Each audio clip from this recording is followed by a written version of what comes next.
Hello, welcome to another AskWxm podcast. The hashtag AskWxm on Blue Sky and Twitter has been brilliant, allowing people to interact with us during matches and also raise other issues, and has become a fantastic Wrexham supporting community too. So I'm delighted to be bringing back the AskWxm podcast. I am Mark Griffiths, and I would say that the AskWxm podcast is fantastic because I invented it.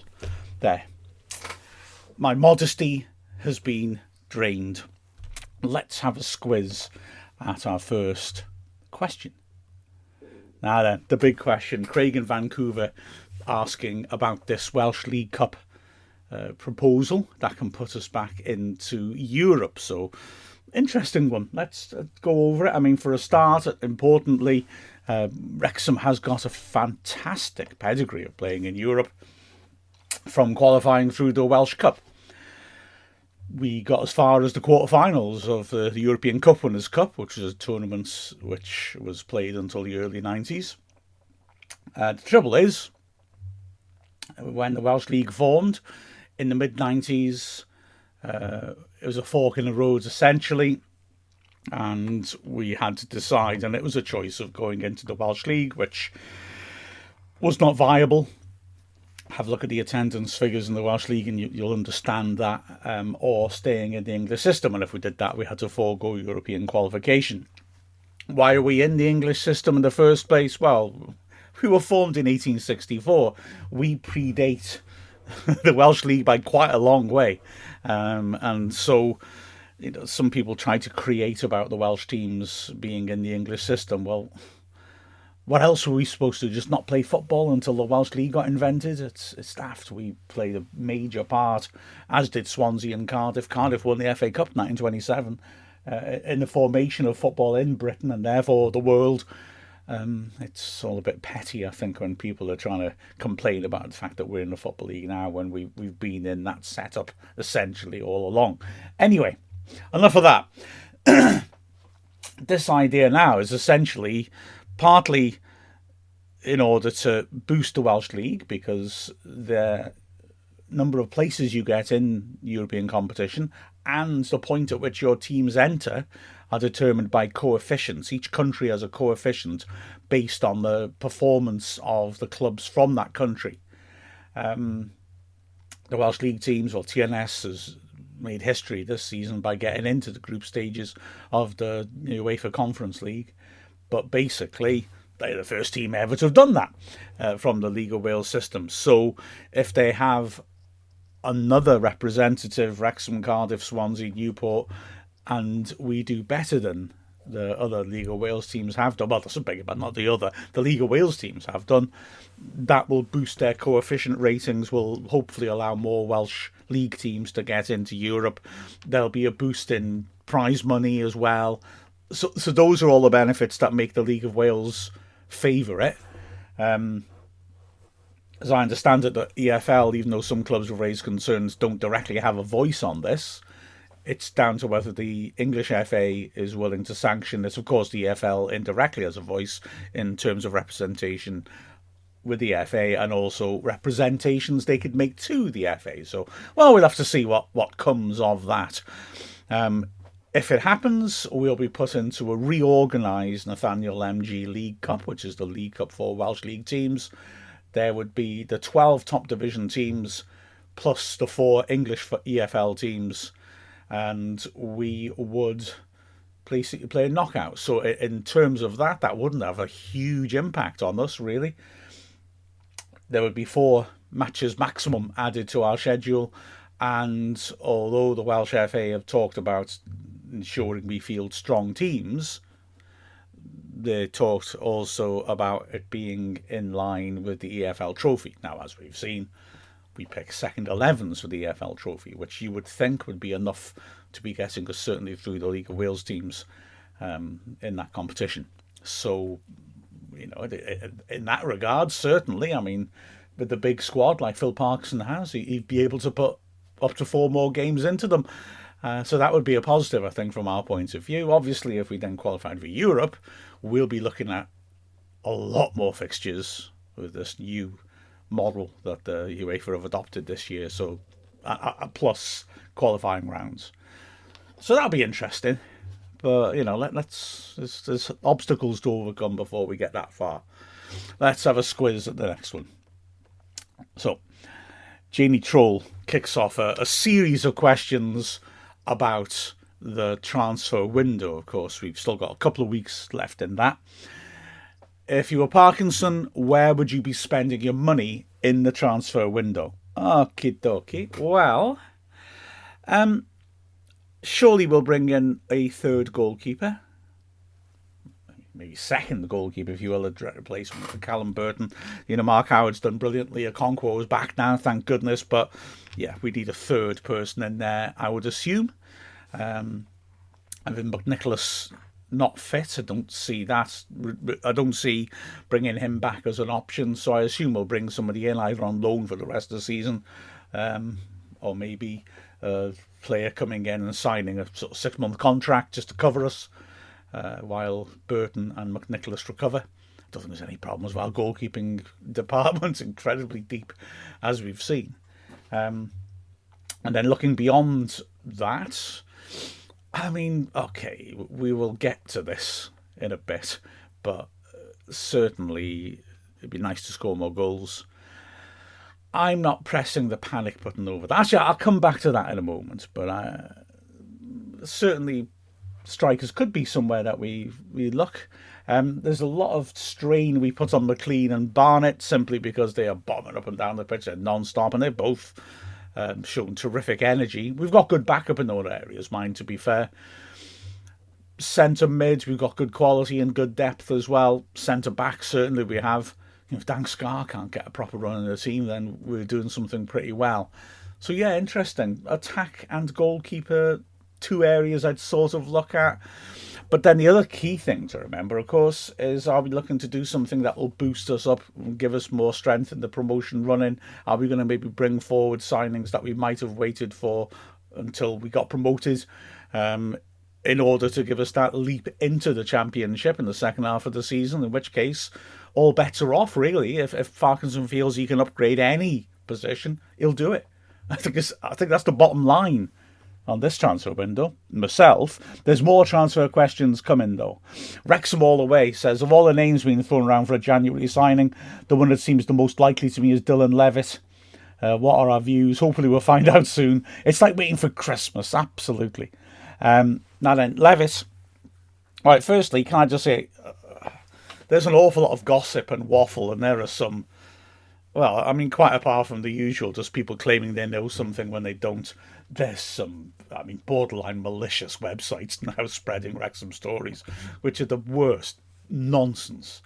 So it's difficult to pick out the wood from the trees, if you will.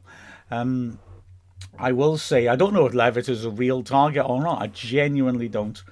I would say that the club doesn't leak much now. It's quite effective in terms of keeping its cards pretty close to its chest. Levitt's a quality player, broke through into the Welsh team very young, and has got clearly a lot of ability.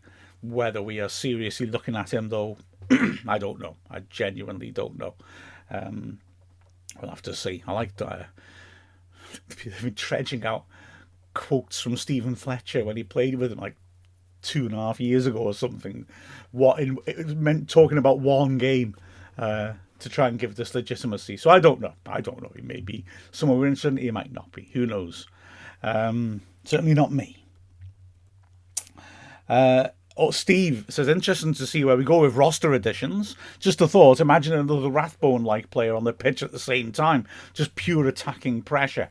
Just thinking of other options than pure strikers if we can't get the right one. And, well, Steve, firstly, I mean, you're dead right.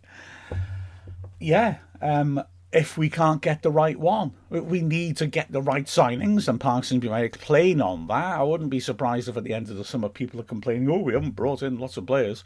No, we were never going to, and the Parkinson's only going to bring players in that he feels are going to improve a very strong team. So yeah, he's not going to just throw money around in the sake of it. He's not a gambler, and that's what's got us here. So let's back his judgment on that, eh? Another Rathbone, non-stop energetic midfielder, causing constant mayhem in the other side's half. Is his name James Jones? Jones is very similar. Neither of them know when to stop. But just looking in general as well, yeah, okay, so we put emphasis on our pressing. It's not just that Rathbone is non-stop, it's that Rathbone is very good at picking those moments when to put pressure on an opposing team. He does that so well. If we had two players like that, yeah, we would have an interesting pressing setup, wouldn't we? Let's be honest. And that is a good way, by forcing turnovers in the opposing half, to get the ball back and create chances. So, interesting. On the other hand, how about that classic midfield mix of passers and players of legs like Rathbone as well? Not saying Rathbone can't create or pass, but where does Elliot Lee, for example, fit into that? Is Andy Cannon similar in terms of the pressure he puts on the ball with Rathbone? Oh, I like football. It's way too complicated, isn't it? TR81 on Blue Sky says, glad to see Supermax get another goal. Our centre-back being a leading scorer is an indication of something very wrong up front. I wouldn't say very wrong. I as I said earlier, I'd like to see us score more goals, obviously. But I mean, I think we've genuinely, goodness me, if we ever owed a player some patience, it's Paul Mullin. Or everything he's done for us, the way last season he bounced back from back surgery and clearly wasn't right, but kept going until the point where he was right. Goodness me, he's earned the right to have some patience shown with him. And I feel he'll come good. I hear people say, oh, he won't score goals in League One. Why not? It doesn't make any sense to me. And anyway, the issue has been that he's just not been able to take his chances. He's got into those positions. So why can Paul Mullin not take those chances if he could in League Two and the National League? That doesn't make sense. He's just gone through one of those runs where the ball just won't go quite where he wanted to put it, or the goalkeeper's anticipated well, or he's just been unlucky. It'll come because he's still coming back from that injury, still coming back from the complete lack of a pre-season. What he did last year was phenomenal, but he didn't really hit the straps until the last 10 games of the season. So I think we need to be patient with him.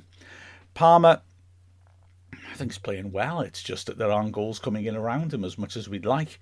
He'd like to score more goals, obviously. I'd like him to score more goals, but his main job is as a disruptor up front. And his physicality has causes issues for defenders and makes things happen around him. Interesting to hear Parkinson talking about how they considered starting Fletcher against Peterborough. I wonder if that is genuinely something which is on the agenda. That will add to our possibilities, wouldn't it? Farl, I think, is developing well. And so, yeah, I don't know if I want to say major problems. I wouldn't agree with that, if I'm honest. But, yeah, okay. Yeah, we're not scoring enough goals. I do accept that. We are right up there, though, aren't we? Which implies we haven't really got massive issues, I would argue. And KJ Gully talking about the striking situation just clued in that John Daddy is still in Wrexham kit. When is his contract up? I'd have thought he would have been unsigned as of today, as at the start of the month, to give him a chance to be signed. I guess that means we've extended his contract. Well, I'm not 100% sure, but I assume we've given him a contract a good chunk into January because you don't have to register players, so where would be the loss for us in doing that? I'm quite sure that if he had a serious club coming in to buy him and he liked the look of the deal, that we would release him from his contract to let him do that. He's come in and he's done a job for us. I don't think we'd want to hamper him at all, but he seems very happy at the moment at Wrexham. Admittedly, at the end of January, it'll be a case of will he get registered for the squad, with considering what we may or may not have brought in. But he's done a good job for us, and I think at the moment, yeah, there's no rush to move him on at the start of January, was there? He's a good pro. Would, I'm sure, have got a start at Port Vale if that game had gone ahead as well, which helps in terms of protecting our other strikers. So yeah, that's my reading of that. I assume we may have brought in somebody else by the end of January, but if not, it wouldn't break my heart if he was still with us and we offered him another 6-month contract. Oh, a couple left over from last week that I managed to miss. I loaded these tweets up, um, and somehow missed out on them. Nevertheless, was asking on the back of a few, should we say, theatrical performances by opposing players in the last couple of games. I wonder, do players have signals to let Parky know when an injury, in inverted commas, is a wolf cry against when they really need the physio? And then a nice screen cap from It's a League of Their Own, isn't it? The baseball movie. Nice to see Gina Davis making an appearance on the AskWxm podcast. Alongside, it kind of looks like Robbie Williams, but it's not, is it? Nah. Not that I'm aware of. I think it's just... Well, I would say up to a point you can really tell if someone's really in pain or not. But no, I don't think there'd be anything like that particularly. Maybe a spontaneous little thing, but it won't be planned out. I wouldn't have thought. I'd never heard of that, but, well, there's plenty I haven't heard about. Gareth says, I've said it before and we'll say it again. Our goal difference is going to be vital this season. We have to get a 90-minute playing goal scorer, preferably a forward. Sorry. Gareth, you're not wrong in arguing that goal difference can be extremely important. Although I've got to say, looking at the table which you posted with your comment, our goal difference is healthy. You know, the top two in that table, Birmingham and Wycombe, goal difference of 24. We've got a goal difference then of 19, Huddersfield of 17, and the teams below a goal difference of 6. So we're looking solid. I can't help, personally, I say you can't really plan for goal difference. You just got to keep winning. Every time you win, your goal difference will improve, and that's the key thing. So I think goal difference should go hand in hand with results. So yeah, it'd be great if Mullin starts banging them in. But yeah, as long as we're getting the results, I would argue that's the key thing. Jason, Wrexham Phoenix, asks, how long has it been since Wrexham lost 2 matches back to back? I don't think it's happened under Parkinson. Well, it has. It happened in February 2024. If you remember, we lost 4 games in a row then. The run that started at Newport and Will Boyle got sent off, and we lost at Blackburn then in the Cup. Then went to Salford and got roughed up like Newport did, and then we played Bradford at home and just couldn't get going. Lost 4 games in a row, which is really out of character. Just to point out how out of character that is, I mean, there are so many remarkable statistics about Parkinson's 3.5 seasons in charge. But how about this? There's only been one other time we've lost 2 games in a row. I mean, that's pretty remarkable. Sadly, it was a decisive one. The very end of his first season, we lost the last 3 matches, each of which were big games for us. We lost 3-0 at Dagenham in that last game. Defeat certainly meant we couldn't win a league, although Stockport took a decisive lead in the first half of their game, which meant our game didn't really mean anything, and can't help thinking it had an effect on how we fell apart at the end. But then we lost at Wembley in the FA Trophy final to Bromley, and then we lost in the playoff for promotion against Grimsby, the semi-finals. So he's only had 2 instances in 3.5 years where he's lost consecutive games. That's astounding. I mean, that's crazy. So another impressive achievement by the gaffer. Janie Lightning. Oh yes, do the women use the same team bus as the men for away travel? I'm going to say yes and no from my limited personal experience, which is I've been to a couple of games with the women's team this season on the bus, and different buses both times. So same company. A little bit of disappointment with the first journey because we were just in a normal coach. It's a nice coach, don't get me wrong. Very nice coach. But it wasn't the fancy one that the men's go in. The second time it was a nice one with the table, so so you can stretch your legs a bit. So yeah, it depends on what's available, I guess, what's being used, what the company can offer. So it varies. Sometimes we get the fancy schmancy all bells and whistles one, and sometimes not. The Yarb, and can I just congratulate you on your name?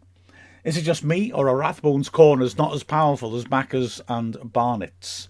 I think, do you mean O'Connor rather than Barnett? I don't remember Barnett taking many corners, if any. He has a different style, more orthodox style, doesn't he? He lifts them into the sort of near postish area. And certainly I remember at Burton, after Elliot Lee had gone off, after scoring directly from a corner, Rathbone was failing to sort of put enough on them. To be fair, I think the strong wind had an effect on that because he stayed on set pieces. But I think he's more of a float them into a good area one, whereas McLean, O'Connor and Lee have started really ripping them in with the pace towards the far top corner and just seeing if they can cause a bit of mayhem. It's smart to mix them up, I would argue. It's good to have more than one approach. It's good to have more than one setup, and obviously we do, as you'd expect any professional team to. But yeah, he puts them more into areas where players can attack them rather than trying to sort of ping them into a tricky spot where the goalkeeper's backpedaling through a crowd and players are running in from beyond the far post. I'd say that's a very dangerous set piece to play for the defenders. But I would also argue it's much more difficult to pull off, isn't it? You know, if you slightly underhit that, it's keeper's ball. If you slightly overhit that, it's a goal kick. So they're high risk, high reward approaches, those skimming far post ones. Whereas Rathbone putting them into the near post gives everyone a chance. If your centre back gets up big and heads it, then you probably set up a goal. There are interesting stats on in swingers versus away swingers, and I've got to admit I can't remember the exact numbers, but it's that an away swinging corner is much more likely to be met by an attacking player, but an in-swinging corner is much more likely to lead to a goal. So, ponder that, if you will. Ron Wilk says, unrelated to the podcasts, I quite enjoy listening to your chat with the former players. You quite enjoy it, Ron? Ron? Quite? Just kidding. Is that something the club is doing, having the alumni return to the stadium? No, I've just been asking people to come along. I mean, I'll be perfectly honest with you. I just ask people will be willing to do an interview, and then I'll fit in with them. If it's on Zoom, it's on Zoom. If they're willing to do it face to face, I'll just say, well, you tell me where's best. And if they have no real preference, I've been taking them to the club simply because it's somewhere that they definitely know. So yeah, it's just something I've been doing for Final Whistle Weekly. That's the idea. Basically, I've used a few archive ones because I'm sure I've said this before. About 25 years ago, I thought there's no actual written history of the club. I need to write the history of Wrexham Football Club. Still doing the research. Took 10 years off because I couldn't fill it in. I'm going back to doing it again now. But I'm still doing the research because it's just so fascinating. All I'm doing is learning more and more. So I've got some nice archive interviews that I've managed to use and clean up. I got a good one this week as well with Mark Cartwright, who was a Wrexham goalkeeper in the late 90s. Interesting stories around him. And also is currently CEO of Huddersfield Town. So that's a good one to look forward to in this week's Final Whistle Weekly. But yeah, basically I've just been asking people to pop in or whatever so that I can chat to them. There was a second part of your question, which was about my dad. Was my dad involved with the team? I thought I heard one of them mention him. No, my dad was a fan. Started watching Wrexham during the Second World War. But no, wasn't actually involved with the team. Although, my name being Griffiths, and his, by strange coincidence, a famous, a player who made the most appearances ever for us, Welsh international, great player, and then the manager took us up the only time we've been up to the Championship, Arvon Griffiths. When I was in primary school, I did half-heartedly attempt to convince my classmates that Arvon Griffiths was my dad. Didn't stick at all. Fair play. But no, my dad's a fan, but not directly involved in the club. Although I did make a video of him for the 150th anniversary on the pitch, talking about sort of some memories, and it went on really well. And apparently Sam Ricketts, when he was manager of Wrexham, saw it and wanted to play it for the players. Oh, sorry, no, wanted my dad to come in to speak to the players before a match to sort of get them a feeling of what they're representing. Fans, it means so much to them. But Ricketts didn't stay around long enough for that to come to fruition, so there you go. Thank you for the question, Ron. Aaron, as someone new to watching this sport, I've been wondering why goalkeeper kits are so different from the rest of the squad. I don't mean just the colours, but even things like new kits having the collar and the keeper not. Thanks. Well, Aaron, good question, that, actually. I'd never really thought about that, the fact of actual different style of design as well. It is that goalkeeper kits, well, goalkeepers are different in many ways. Very different skill set, completely different role. And so I guess there is a sort of symbolic thing there, isn't there, of this person is apart from the team while being a part of it. So their kit must look very different in terms of style. I guess it's not a traditional thing, except for obviously the different colour.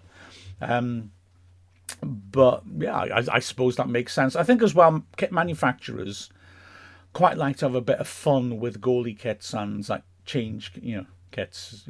Think about Wrexham. Our first shirt's got to be red, hasn't it? Really, if we suddenly turn out in blue and white stripes, people are going to get upset. So you've not got that much wriggle room with the first kit, and so I think that the kit manufacturers enjoy themselves coming up with exotic second kit, third kit, goalie kits. Goalkeepers, okay, the cliche is the goalkeepers are a bit mad. Goalkeepers are different. Goalkeepers are extroverts. Like all stereotypes, of course, there are some cases in which that's true and plenty of cases where they're not. But I think it's an image that gets taken fairly seriously. So you get these crazy goalie kits sometimes, and you get these extravagant characters sometimes as a goalkeeper as well, which fits in with it. I was a goalkeeper, but and maybe to give you a little illustration of how rules have changed a little bit about kit. I only ever got booked once, and it was for, in the words of the rule book, being improperly attired. I had the wrong clothes on. Basically, the rules say you've got to be a contrast between the goalie's kit and the outfield players on both sides shirts, so that wasn't an issue. What it was that in those days, you weren't allowed to roll your sleeves up, believe it or not. The logic being that if the ball came into a crowd and the goalkeeper came and punched it, that if they were wearing short sleeves, the referee might mistakenly think it was an outfield player punching it and give a handball. A rule which was a bit old-fashioned by even that point, because goalkeepers were wearing gloves by then, so you would hope the ref could tell the difference. But yeah, it was boiling hot. I had this big, nasty sort of, polystyrene, what's the word I'm looking for? A horrible, warm goalie shirts on, this bright yellow.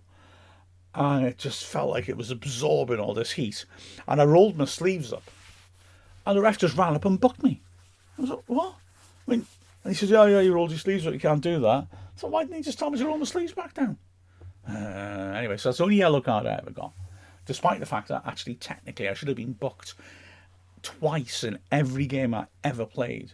Because you're not allowed to mark the pitch as a goalkeeper, but I always did. When the ref wasn't looking, I'd scrape my studs in front of both posts and bang down the middle on the 6-yard line, just so I would have my bearings when the ball's moving around. I knew where my posts were without having to look over my shoulder. That's a yellow card, automatic yellow card offence. So, Griffiths 1, referees 0. That's how I like to look at it anyway. Although that guy who booked me, maybe it's 1-1 now. I don't know. Frustratingly for me, just not long after I did that, there suddenly became a fashion for extroverted goalkeepers. Mexican goalkeeper, what was his name? Chavez, was it? To wear short sleeve shirts.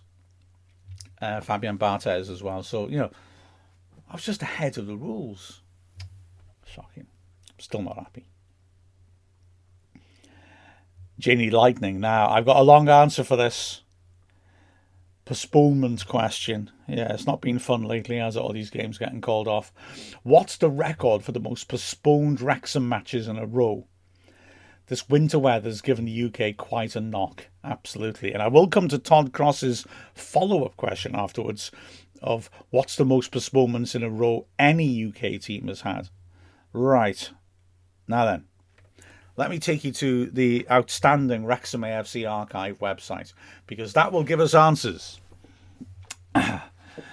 The first ever season, coincidentally, that I watched football, 78-79. I was in primary school. Come on, kids.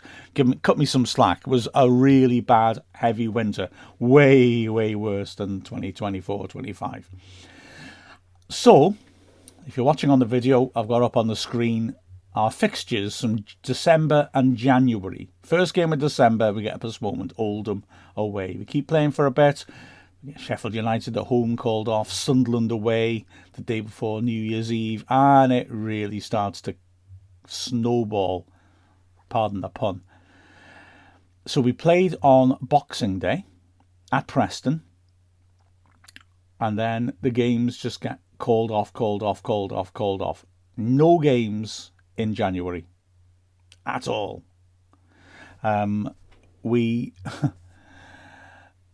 In the midst of that, we draw Stockport County in the FA Cup third round. And this is why I remember this so clearly. My dad and I just travelling to the match. Because, of course, this is pre-internet. And so the only option we had, really, apart from phoning the club up, but there are plenty of people doing that, is to get in the car and drive to the ground. And so we drive, and we'd be looking for the telltale sign of the lights in the sky. You know, if the massive floodlights are on, the game must be on. And as we're getting closer and closer, we're thinking, this isn't looking good. That game, as you can see if you're looking on that graphic, is called off 9 times in a row. They keep trying to rearrange a couple of days later.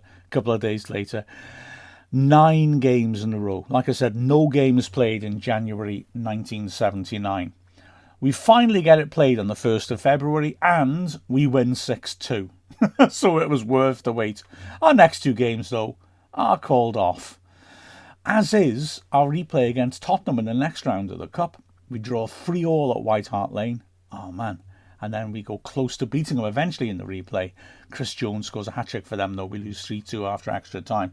But even by March, games are still getting called off.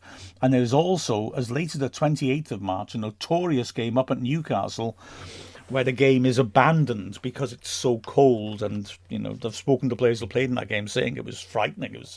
They'd never experienced anything like it. It was really, really cold. Also, just a sign as well. Admittedly, Newcastle weren't doing well. They were bottom half of the second division that season.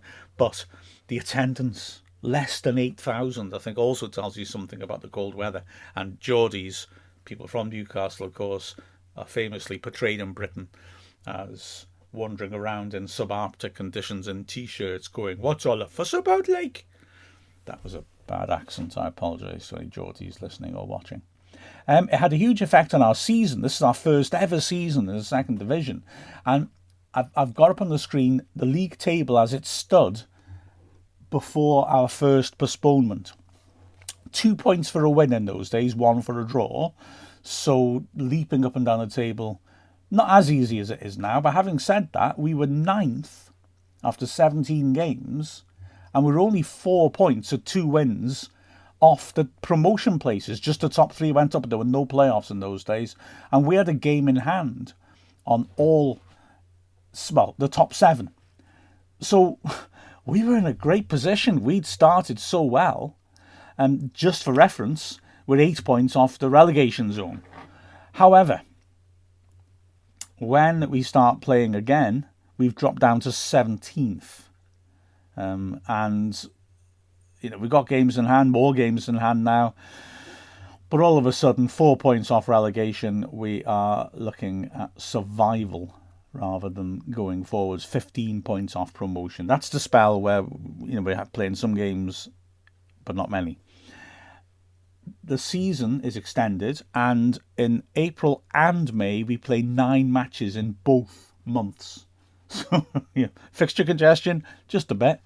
Definitely it's Saturday, Tuesday, and it has to be a couple of times 3 games in a week. And so by the end of the season, well, we managed to crawl up a little bit to 15th. We're still, only 4 points off relegation. And we are, hang on a second, 18 points off promotion. So, the disruption caused by those postponements hurt us, no question. Honourable mention, though, because that was remarkable, but 1962-63 is a famously bad winter in Britain. And it hits us again very, very hard indeed. We play a game on the 1st of December and then don't have another home game apart from one remarkable incident I'll tell you about in a moment until the 18th of February. So the snow is famously bad. We don't play a league game from the 1st of December till the 16th of February. And yet, standing weirdly in the middle of all this, our one competitive game in January, we draw Liverpool in the 3rd round of the Cup. And with the weather so bad, the club's desperate to get the game on because we're not getting any money into the turnstiles. And in those days, before sponsorship and all these different deals you can now cut and TV deals, body through the turnstiles are what keep your club in business. And we're desperate to play, especially because we know it's going to be a huge crowd. So the game gets called off on its original date, but we deploy basically the fans as a huge army of volunteers to clear the pitch, to clear the stands of snow. The cop would have been uncovered then, so there's loads of snow accumulated on it. There's some good photos if you search on YouTube of people clearing the snow, and also of the game itself, of loads of snow all banked up on the side of the pitch. And we managed to play that game. We lose 3-0, but 30,000 people through the turnstiles gives us the money to keep going through this terrible cold snap. It was so bad, across the whole country, 400 Football League games are called off. And the season has to be extended again by a month in order to get all those games played. Crazy, isn't it? Going back to the other question, most postponed match. Well, let's go to Scotland, shall we? For the UK records, there was a game in that 78-79 winter in the Scottish Cup that had to be postponed 29 times. But that's not the British records. The record is in that 62-63 winter, which I've just been talking about. There was a game in Scotland that was called off 33 times. Now that would be annoying, wouldn't it? But just look at those empty Januaries, goodness me. And we're unhappy because we had about a week and a half off, eh? Right, the Yarb is back with the simple question, is it pronounced Revan or Riven?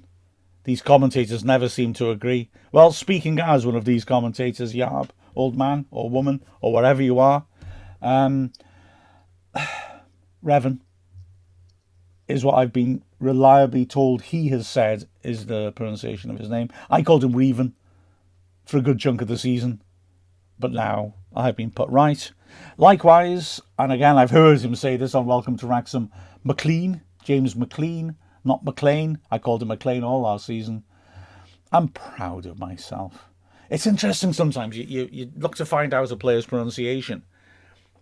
And you feel you need to go with the player themselves, how they say their name. But sometimes it's a bit weird, isn't it? If you watched the cup tie with Tottenham, beg your pardon, Liverpool against Accrington Stanley. On the wing, Accrington Stanley, the veteran player who played for us in 2008, was one of a number of players drafted in by Brian Little, who then was discarded pretty quickly, who was a good player. He's gone on to a very good career at a higher level than Wrexham most of the time. Sean, that's non-controversial. Last name spelled Whalley. Pretty standard Wally, I would say. but he's got a very thick Scouse accent. So he calls himself Wally. Wally. And so I used to call him Wally. I noticed they did in the TV on last Saturday against Liverpool as well.